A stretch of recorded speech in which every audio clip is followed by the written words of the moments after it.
제가 40살이 되도록 이런 일은 처음이었습니다. 지금부터 저의 기가 막힌 놀라운 사연을 들려드리겠습니다. 안녕하세요. 저는 한지연입니다. 올해 40살이에요. 아버지는 이도현, 68세이십니다. 평생 사업하시며 고생하셨어요. 은퇴하신 지 8년이 되셨습니다. 작년부터 건강이 안 좋아지셨어요. 당뇨에 고혈압까지 생기셨거든요. 혼자서는 일상생활이 힘드셨죠. 그래서 제가 아버지 댁으로 이사를 갔어요. 남편 박진수는 2살입니다. 결혼한 지 15년 되었어요. 평소엔 괜찮은 사람이었거든요. 아버지한테도 잘해드렸고요. 아버지 간병은 쉽지 않았어요. 24시간 돌봐야 하니까요. 밤에도 깨워서 약 드려야 하고 식사도 따로 해드려야 하고요. 지연아, 너무 힘들어하지 마라. 아버지가 미안해하시는 모습이 더 마음 아팠어요. 그때 동네 이웃분이 말씀하셨어요. 간병인을 구해보는 게 어때요? 전문적으로 돌봐주시는 분이 계세요. 처음엔 망설였어요. 낯선 사람을 집에 들이는 게 걱정되었거든요. 하지만 아버지 상태가 더 나빠지셨어요. 제가 혼자서는 한계가 있었죠. 그래서 간병인을 구하기로 했습니다. 인터넷에서 찾아보니까 여러 업체가 있더라고요. 그 중에서 평점이 좋은 곳을 선택했어요. 며칠 뒤 간병인이 왔습니다. 최선영이라는 분이었어요. 39살이라고 하셨고요. 첫 인상이 참 좋았어요. 말씀도 정중하게 하시고 옷차림도 단정하셨거든요. 안녕하세요. 최선영입니다. 정성껏 돌봐드리겠습니다. 아버지한테도 인사를 정중히 하셨어요. 아버님, 앞으로 잘 부탁드립니다. 편안하게 지내세요. 저도 안심이 되었어요. 이런 분이라면 아버지를 잘 돌봐주시겠다 싶었거든요. 최선영 씨는 정말 친절했어요. 아버지께 말씀드릴 때도 항상 존댓말을 쓰셨고요. 약 시간도 정확히 지켜주셨어요. 아버님, 약 드실 시간이에요. 물을 좀 더 드세요. 식사 준비도 정말 잘해주셨어요. 아버지가 드시기 쉽게 죽을 끓여드리고 반찬도 부드럽게 만들어주시고요. 저는 마음이 한결 편해졌어요. 그동안 너무 힘들었거든요. 밤에도 제대로 잠을 못 자고 일도 제대로 못하고 있었는데 남편 진수도 좋아했어요. 여보, 간병인 분 정말 괜찮네요. 아버님도 편해 보이시고 3주 정도 지났을 때였어요. 뭔가 이상한 게 느껴지기 시작했습니다. 최선영 씨가 자꾸 아버지 서재에 들어가시더라고요. 청소한다고 하시면서요. 처음엔 당연한 일이라 생각했어요. 간병인이니까 집안 청소도 하는 거 맞잖아요. 그런데 시간이 좀 길더라고요. 서재에서 30분씩 계시는 거예요. 청소하는데 왜 이렇게 오래 걸리지 궁금해서 한번 확인해 봤어요. 서재 문을 살짝 열어봤죠. 최선영 씨가 아버지 책상을 뒤지고 계셨어요. 서류들을 하나하나 보고 계시더라고요. 뭘 하고 계세요? 깜짝 놀라시더니 대답하셨어요. 아, 먼지 털고 있었어요. 서류 정리도 좀 해드리고요. 그렇게 말씀하시니 의심스럽긴 했지만 넘어갔어요. 그런데 며칠 뒤 똑같은 일이 있었어요. 이번엔 아버지 방에서 서류를 보고 계시더라고요. 또 청소해요? 네, 아버님 물건들 정리해드리고 있어요. 뭔가 수상했어요. 그런데 확실한 증거가 없으니까 뭐라고 할 수도 없었죠. 그런데 한 달 뒤 정말 충격적인 일이 벌어졌습니다. 아버지가 갑자기 쓰러지셨어요. 새벽 3시쯤이었나요? 최선영 씨가 깨워서 알았어요. 큰일 났어요.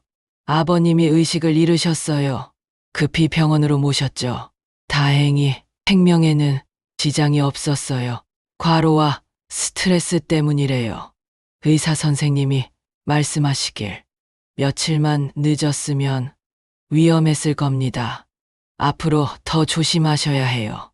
병원에 입원하게 되었어요. 일주일 정도 계셔야 한다고 하더라고요. 저는 병원에서 아버지를 돌보고 최선영 씨는 집에서 청소하고 정리한다고 하셨어요.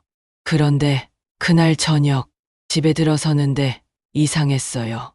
아버지 서재불이 켜져 있더라고요. 최선영 씨가 아직도 청소하나?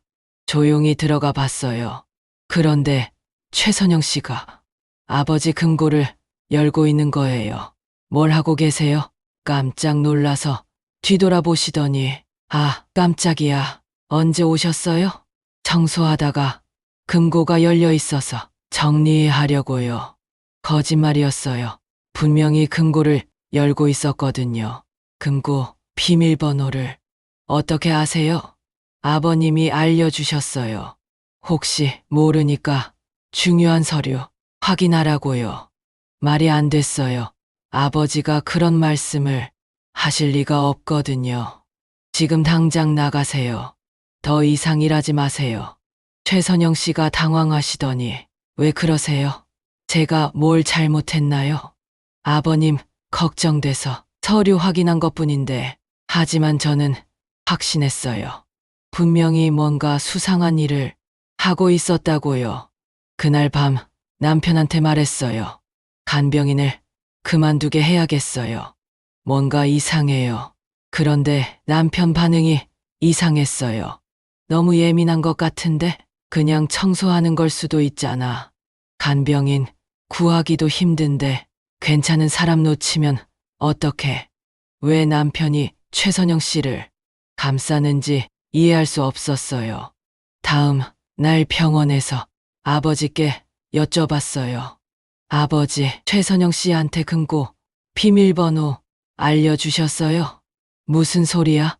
그런 적 없는데 서류 정리하라고 하신 것도요? 그것도 말한 적 없어.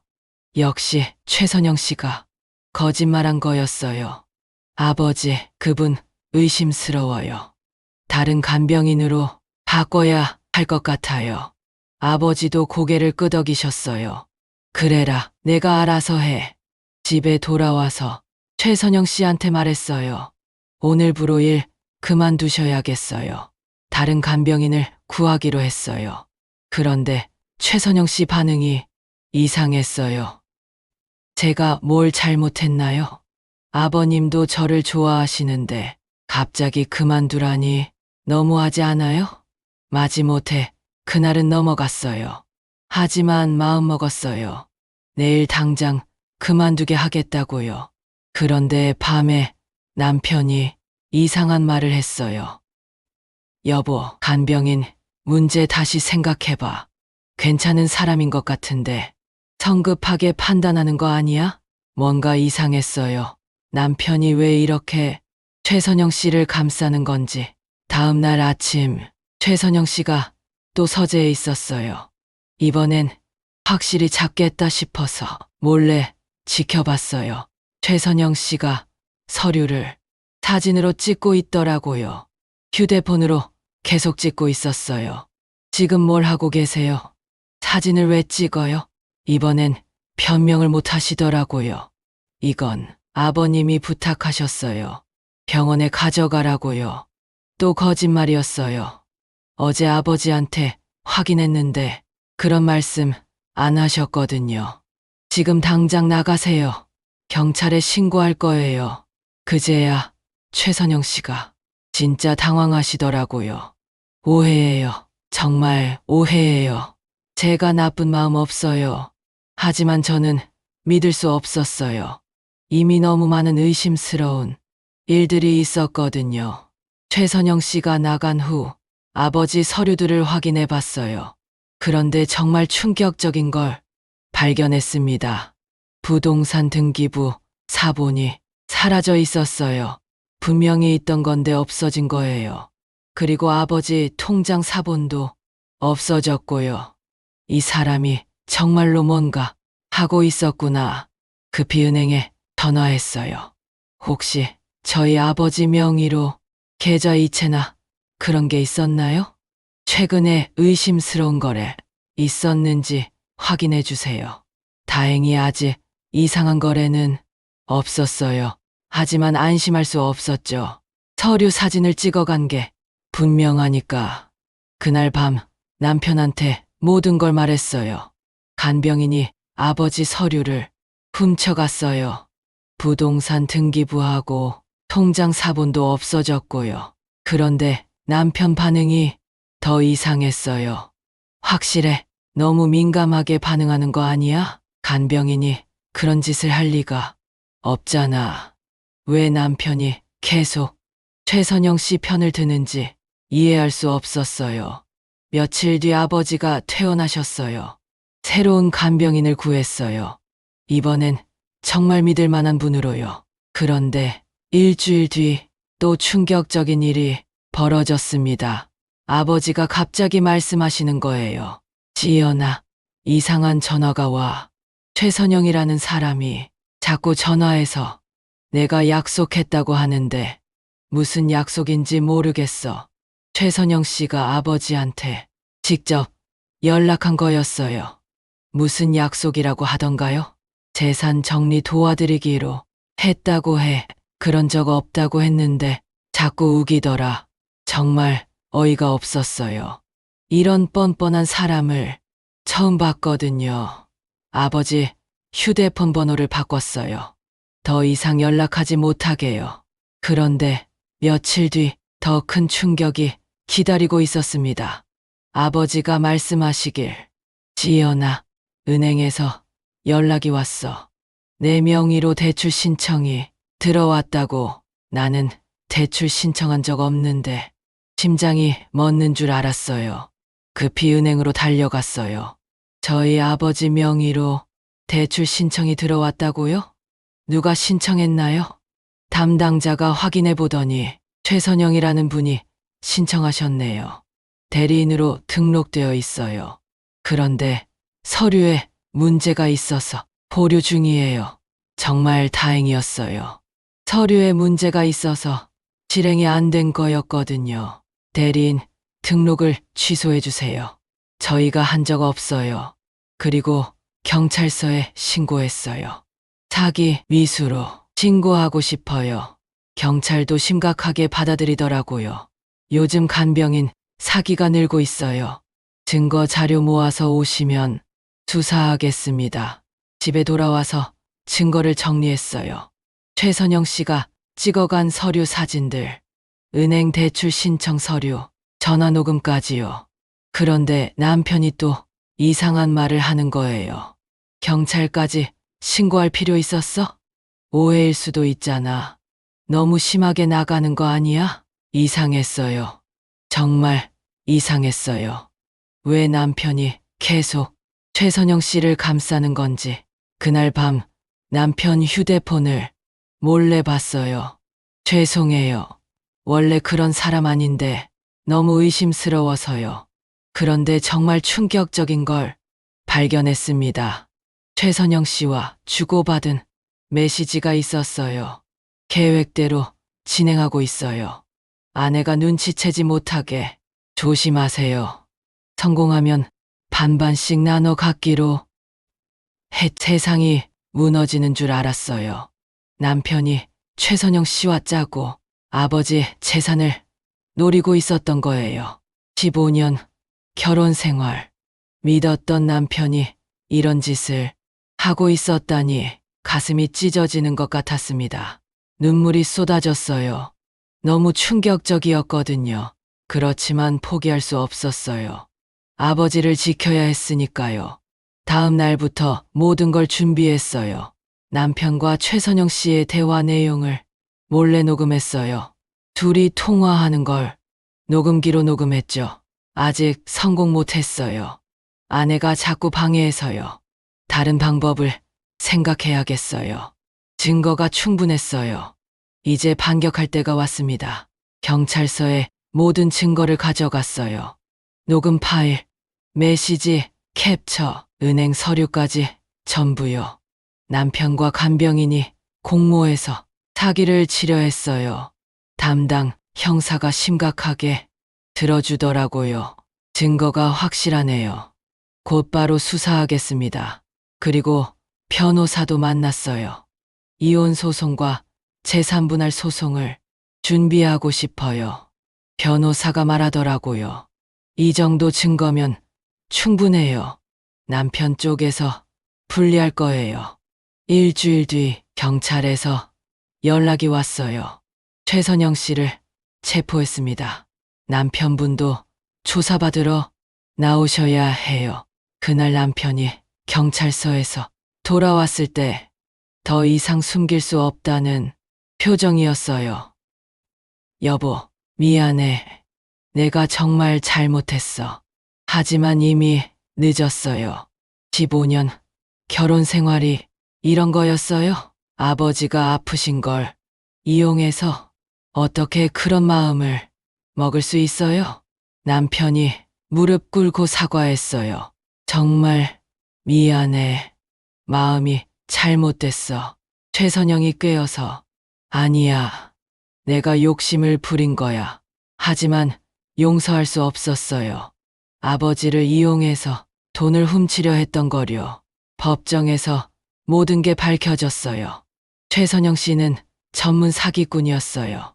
간병인으로 일하면서 여러 집안의 재산을 노렸던 거죠.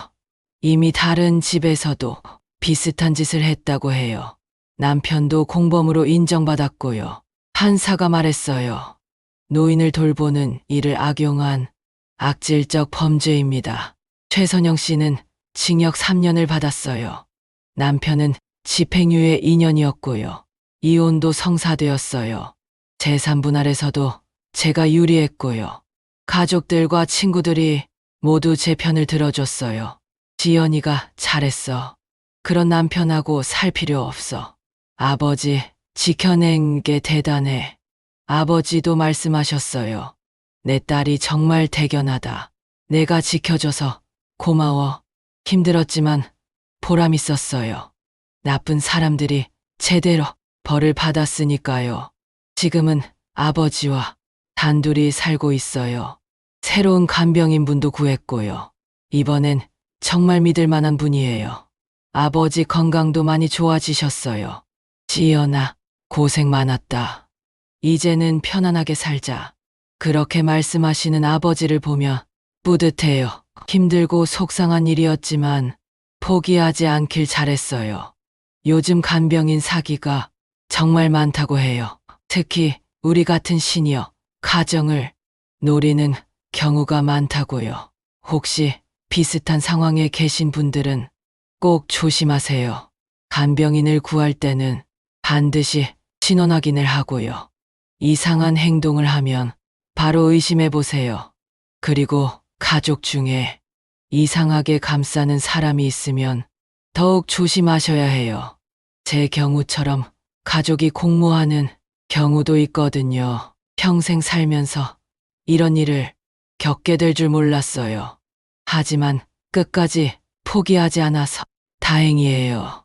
우리 나이에 이런 일을 겪으면 정말 힘들거든요. 그래도 정의는 승리한다는 걸 깨달았어요. 나쁜 사람들은 결국 벌을 받게 되어 있어요. 여러분도 힘든 일이 있더라도 끝까지 포기하지 마세요. 진실은 반드시 밝혀지고요. 선량한 사람이 이기게 되어 있어요. 저는 이제 아버지와 평온한 일상을 살고 있어요. 힘들었던 시간들이 오히려 저를 더 강하게 만들어준 것 같아요. 그리고 진짜 소중한 게 뭔지 알게 되었고요. 돈보다 가족이 더 소중하다는 걸, 믿음이 얼마나 중요한지도 깨달았어요. 앞으로는 더 조심스럽게 살겠지만 그래도 사람을 믿는 마음은 잃지 않으려고 해요.